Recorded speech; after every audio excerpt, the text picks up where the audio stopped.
Escuchas Guapa, la cadena de noticias de más sólida señal en todo Puerto Rico.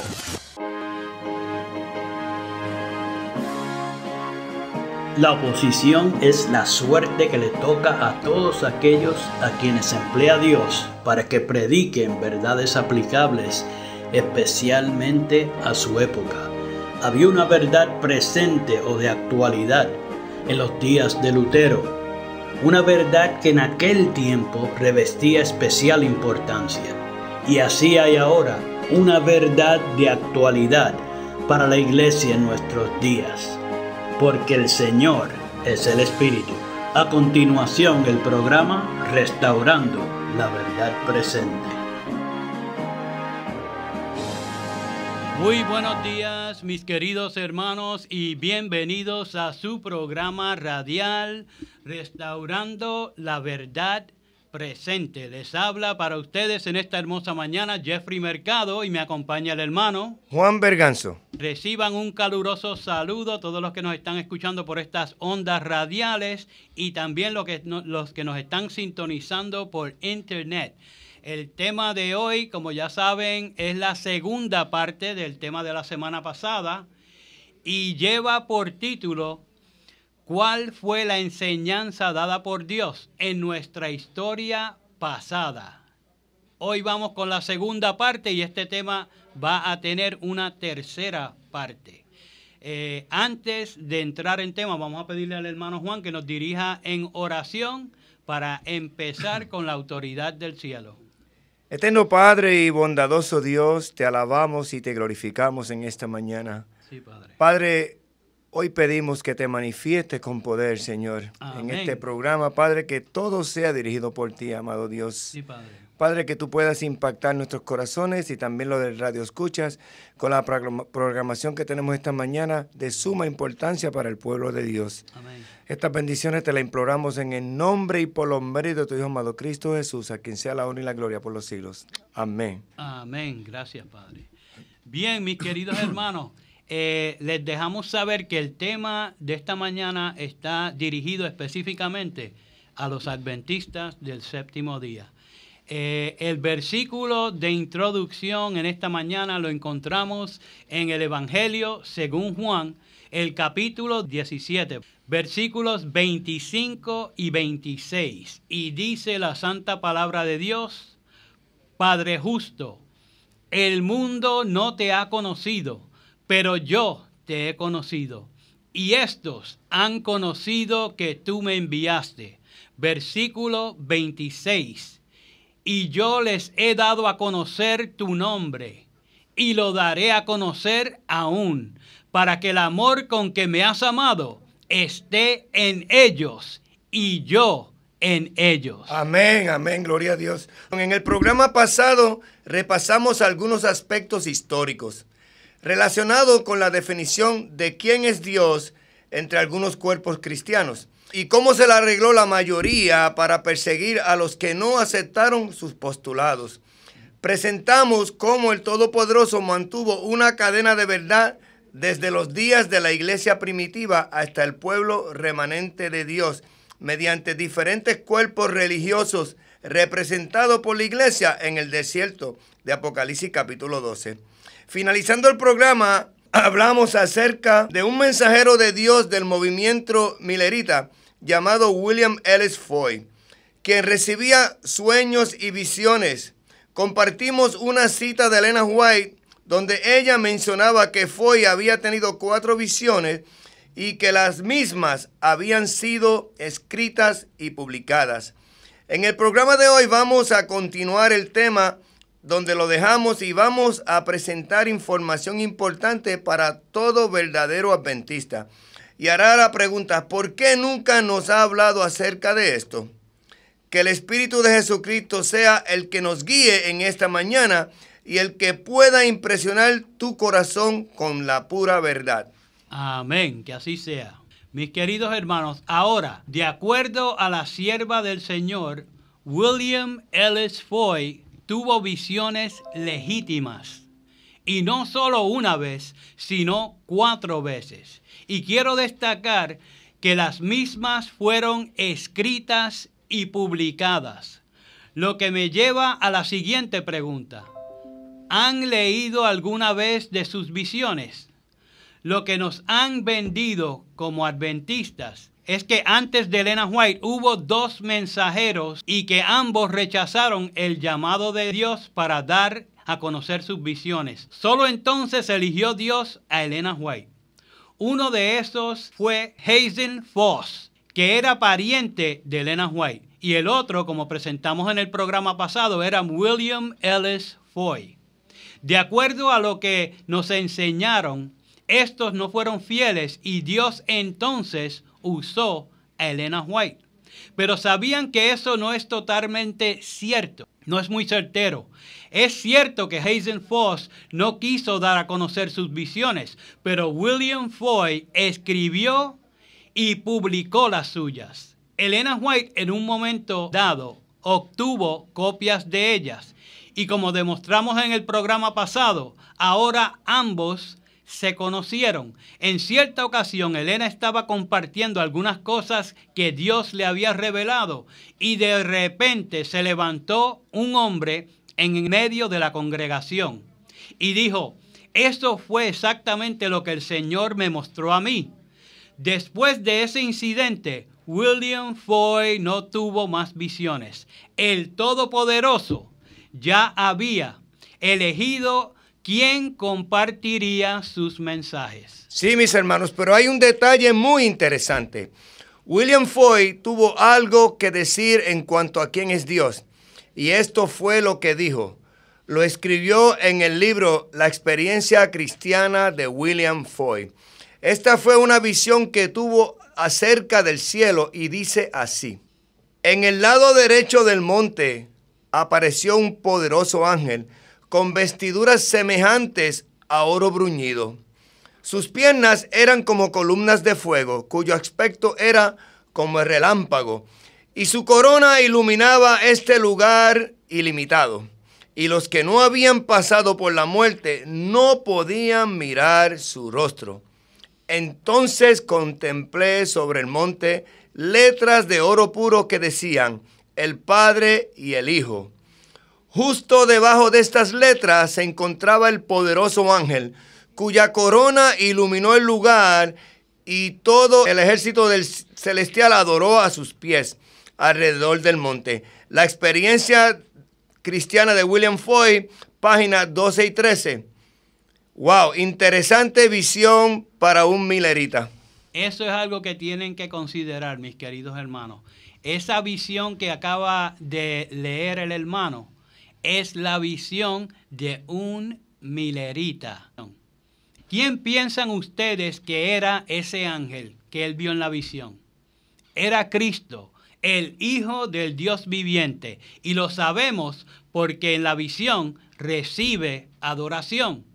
Y ese monte es el mismo monte donde Lucifer quiso poner su trono. En Isaías capítulo 14, versículos 13 y 14, dice la palabra de Dios.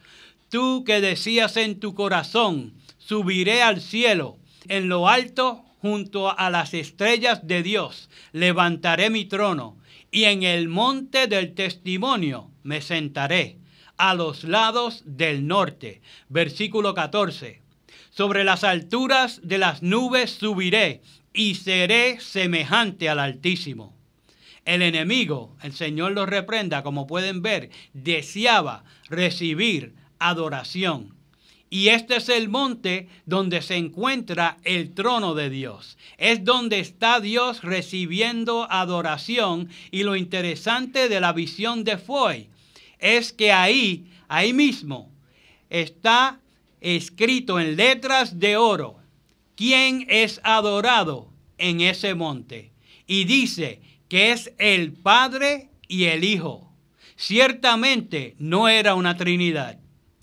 Esta es una visión que no se esperaría normalmente de un milerita bautista. Ahora, Elena White es la mensajera con la cual estamos más familiarizados. Y desde luego, en diciembre del 1844, ella recibe su primera visión sobre el camino del movimiento adventista. Y es interesante notar que Dios escogiera dos mensajeros, pongan atención, que sus testimonios acerca de quién es Dios sean consistentes.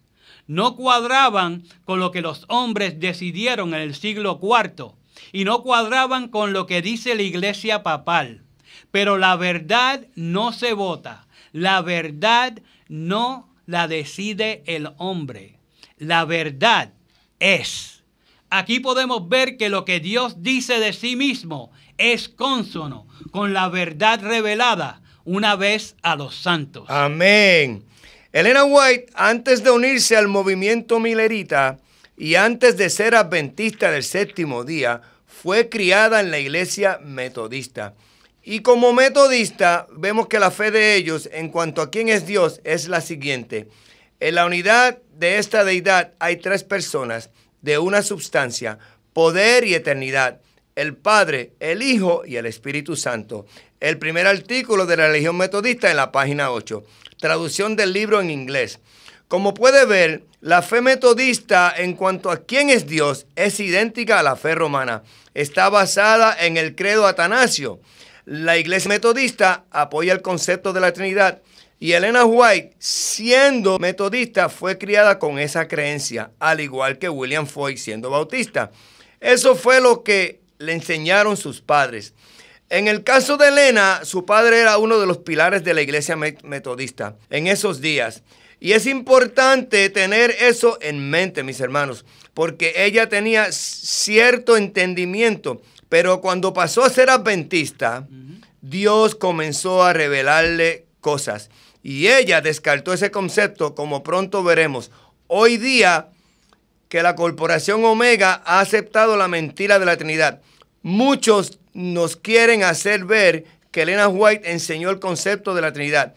Quizás no exactamente como lo hace Roma, pero dicen que ella enseñó que hay una Trinidad.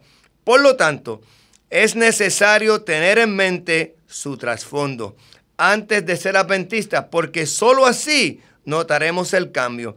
Mientras examinamos este reclamo y veremos que no se sostiene y veremos que Dios le pinta otro cuadro diferente al que los hombres han forjado.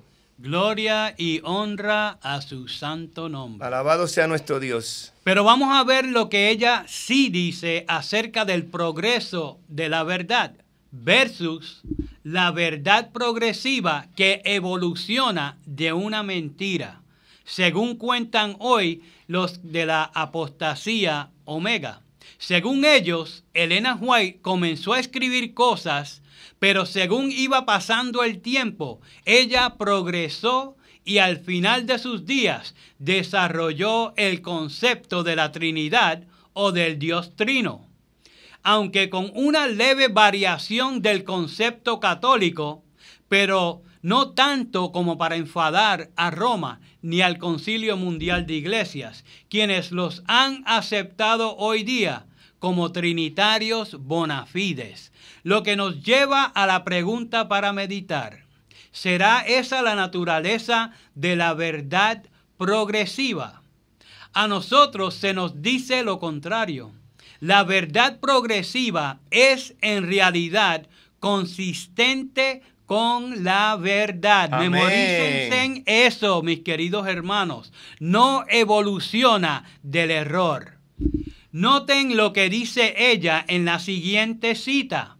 No deseo ignorar o dejar caer un eslabón de la cadena de evidencia, la cual fue formada como al pasar el tiempo en el 1844. La evidencia dada en nuestra experiencia temprana tiene la misma fuerza que tenía en aquel entonces. Amén. Más claro no canta el gallo. La verdad es igual a la que siempre ha sido, y ni un alfiler o pilar puede ser movido de la estructura de la verdad. aquello que buscamos en la palabra en el 1844, en el 1845 y 1846, sigue siendo la verdad en todo particular. Eso dice mucho, mis queridos hermanos. Y esa cita la pueden encontrar en Manuscritos Liberados, volumen 1, página 52 del 1906. Y menciono el año porque hay muchos que dicen que muchos años antes que eso ya ella era trinitaria. Vemos que ella identifica aquí ciertos años de cuando ellos buscaron estos fundamentos de estas verdades, y ni un alfiler ni un pilar pueden ser movidos. Cuando compartimos esto, la gente dice, bueno, eso puede que sea cierto, pero en cuanto a la deidad y quién es Dios, eso no era parte de esa investigación. Eso dicen. Eso vino después, piensan ellos. ¿Han escuchado eso? ¿Acaso no es la deidad y quién es Dios el fundamento de cualquier denominación? Amén. Vamos a ver lo que Elena tiene que decir al respecto. ¿Será que la gente no estaba preparada para eso? ¿O será que tenemos información diferente? Con relación a ese tiempo, esto es lo que se nos dice. Muchos de nuestros hermanos no comprenden cuán firmemente han sido establecidos los fundamentos de nuestra fe.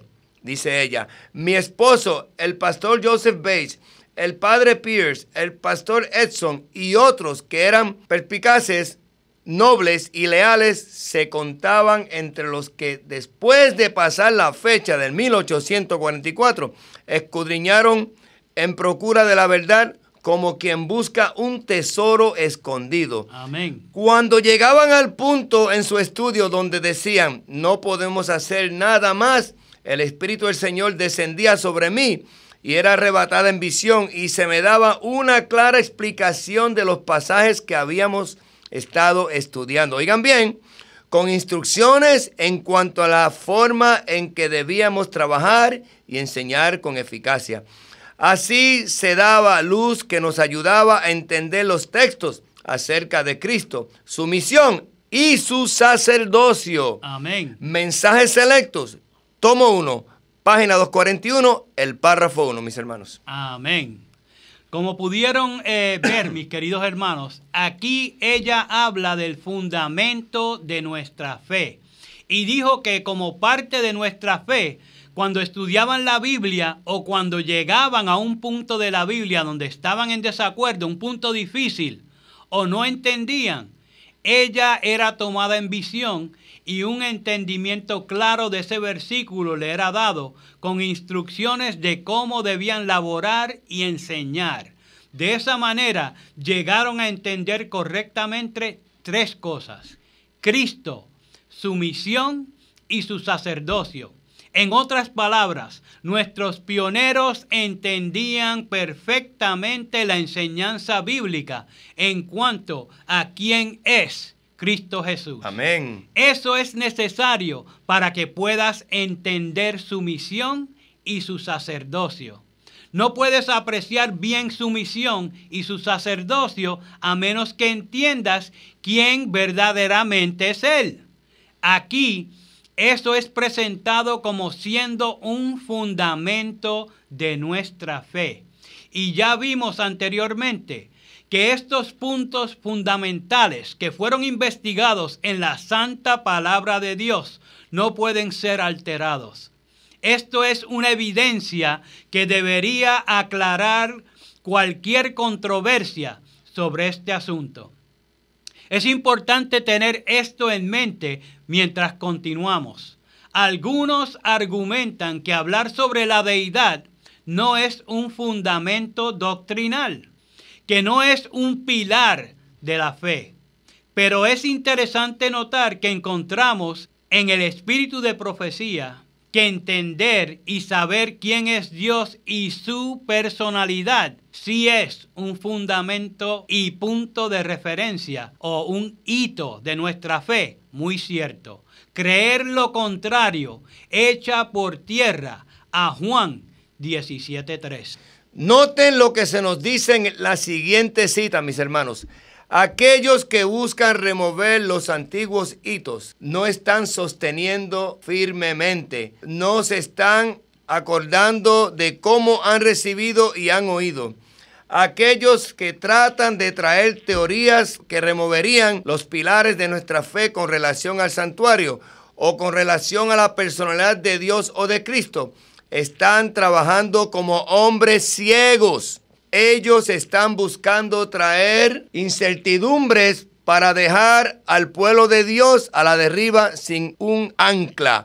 Manuscrito liberado 760, página 9.5 del 1905. Y mis queridos hermanos, quiero comentar, eso es una cita muy importante porque presenta la razón por la cual ellos están haciendo estos cambios o por qué los hicieron.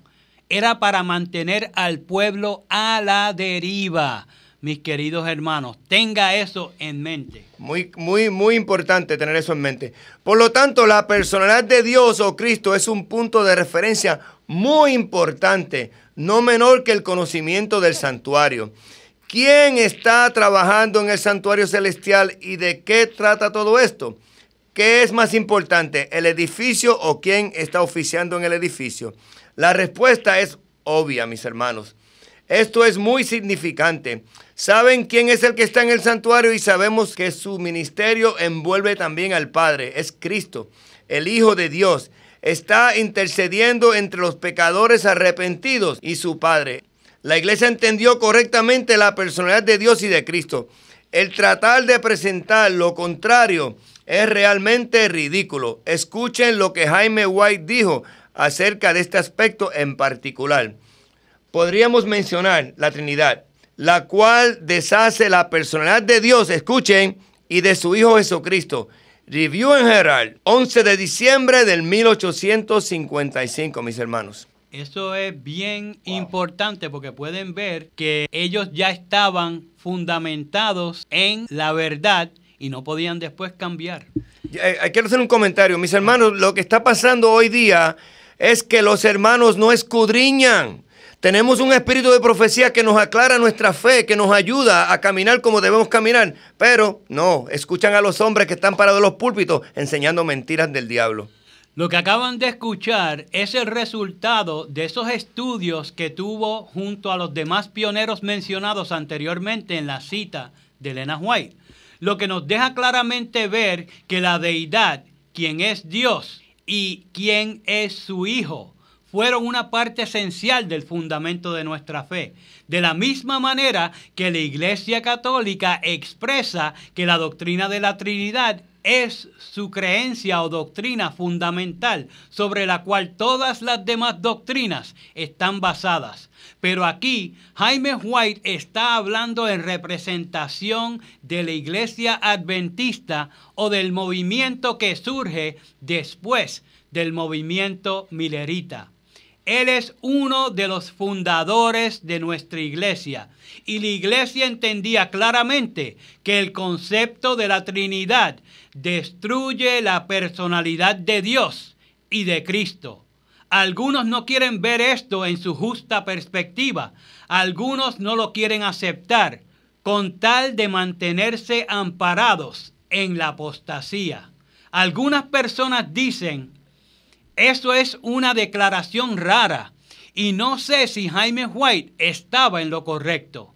Tienen preguntas, pero están acostumbrados a que otros le brinden respuestas convenientes, respuestas que los mantengan tranquilos en su zona de confort, respuestas que no los pongan en estrés y puedan seguir y permanecer anestesiados. ¡Qué tristeza! Esto es algo muy triste, mis hermanos, para el pueblo de Dios, con un mensaje tan claro como el que tenemos, que se han engañado de tal manera. Yo creo que el Señor quiere mostrarnos las verdades por medio de los escritos de la hermana White, para que podamos regresar a las sendas antiguas. Amén. Con ese mensaje tan precioso que fue dado a nosotros para del año 1844 al 1990, que dice la hermana White que esos 50 años primero eran de suma importancia y que nada de lo que había ahí había de ser cambiado. Pero veamos lo que Elena White dice acerca de su esposo. Dice ella, Dios ha permitido que la preciosa luz de la verdad brille sobre su palabra. Amén. E ilumine la mente de mi esposo. Mediante su predicación y sus escritos, él puede reflejar sobre otros los rayos de luz que proceden de la presencia de Jesús. Testimonios para la iglesia, tomo 3, página 550, párrafo 2 del 1875. Eso es realmente un alto elogio, pero algo que es totalmente lógico, pues no sería razonable pensar que Dios permitiera que su sierva se casara con un hereje para formar la pareja dispareja. Ahora, eso no quiere decir que todo lo que él dice está bien, pero tiene que ver con los fundamentos bíblicos y verdades eternas. Dios había bendecido su mente mientras escribía y predicaba. Amén. Le había dado discernimiento. Eso es lo que se nos está diciendo. Y eso, mis queridos hermanos, tiene peso y no podemos tomar livianamente. Escuchen atentamente lo que nos quiso comunicar de mucha relevancia. Aquello que buscamos en la palabra en el año 1844, 1845, 1846, sigue siendo la verdad en todo particular. Amén. Manuscritos Liberados, volumen 1, página 52 del 1906. Tenemos una declaración particular de Jaime White de ese mismo año, en el 1846, y dice así: de la manera que los espiritistas han dispuesto o han negado el único Dios y nuestro Señor Jesucristo, primeramente es usando el antibíblico credo trinitario, diciendo que Jesucristo es el Dios eterno, aunque no tienen pasaje bíblico para apoyarlo, mientras nosotros tenemos pleno testimonio bíblico en abundancia de que Él es el Hijo del Dios eterno, no el Dios eterno, el Hijo del Dios eterno. Amén. Artículo, le debo ahora la cita, artículo de Jaime White de Daystar, 24 de enero del 1846. Sí, mis queridos hermanos, si analizan bien y como lo hemos demostrado en programas anteriores, esto significa que el concepto de la Trinidad no permite que Cristo sea un hijo literal, pues enseña que los tres son coeternos, coiguales, que siempre han estado ahí y los tres componen un Dios. Al expresar su doctrina falsa de la misma manera que lo hacían las religiones paganas trinitarias, niegan que Cristo es el Hijo verdadero de Dios y enseñan que Cristo es el Dios eterno, que el Padre es el Dios eterno y que hasta el Espíritu Santo es el Dios eterno y que los tres son el Dios eterno, lo que lleva a destruir la relación filial entre el Padre y su Hijo. Esto es básicamente lo que Jaime White estaba presentando, y esta enseñanza, de acuerdo a Elena White, desde el 1846 hasta que ella escribió esta declaración en el 1906, permanece sin cambiarse. ¿Y saben por qué tenía que permanecer sin cambios y sin adulteraciones? Porque en Primera de Juan, capítulo 2, versículo 22, dice claramente: ¿quién es mentiroso sino el que niega que Jesús es el Cristo? Este es el anticristo, que niega al Padre y al Hijo. La doctrina de la Trinidad lleva a cabo esta negación al aplicarle la definición de la doctrina trinitaria pagana al Dios altísimo del cielo y a su Hijo Jesucristo, nuestro Salvador, porque ellos sirven otro Dios en camuflaje. Destruyen la verdad revelada por el mismo Padre Eterno cuando dijo: este es mi Hijo amado, en quien tengo contentamiento. Citado de Mateo capítulo 3, versículo 17. Esta doctrina de demonios proviene del mismo anticristo, el mismo que desde el 538 después de Cristo hasta el 1798 mató y torturó a los santos de Dios, mientras echaba la palabra de Dios, la verdad de Dios, por tierra. Y todo esto mientras estaba disfrazado de ángel de luz. Despiértate tú que duermes, acepta la realidad y te alumbrará el Espíritu de Cristo. Él es el camino, la verdad y la vida. Recuerda que nadie viene al Padre si no es por Él. Amén. Mis queridos hermanos, recuerden que este programa tiene una continuación. Finaliza el próximo domingo. Acepta al verdadero. En esta mañana, Él ha expuesto la verdad en tu presencia. Elige sabiamente. No tenemos tiempo para más. Les habló para ustedes Jeffrey Mercado y Juan Berganzo. Que Dios me los bendiga. Hasta el próximo programa. Que el Señor les bendiga. Para copia del programa de hoy, o si quieren apoyar el programa radial Restaurando la Verdad Presente, favor llamar al 787-238-8859. 787-238-8859. Y recuerden, 1 Corintios 8:6. Nosotros, empero, no tenemos más de un Dios, el Padre, del cual son todas las cosas y nosotros en Él, y un Señor Jesucristo, por el cual son todas las cosas y nosotros por Él. Que el Padre de nuestro Señor Jesucristo les bendiga.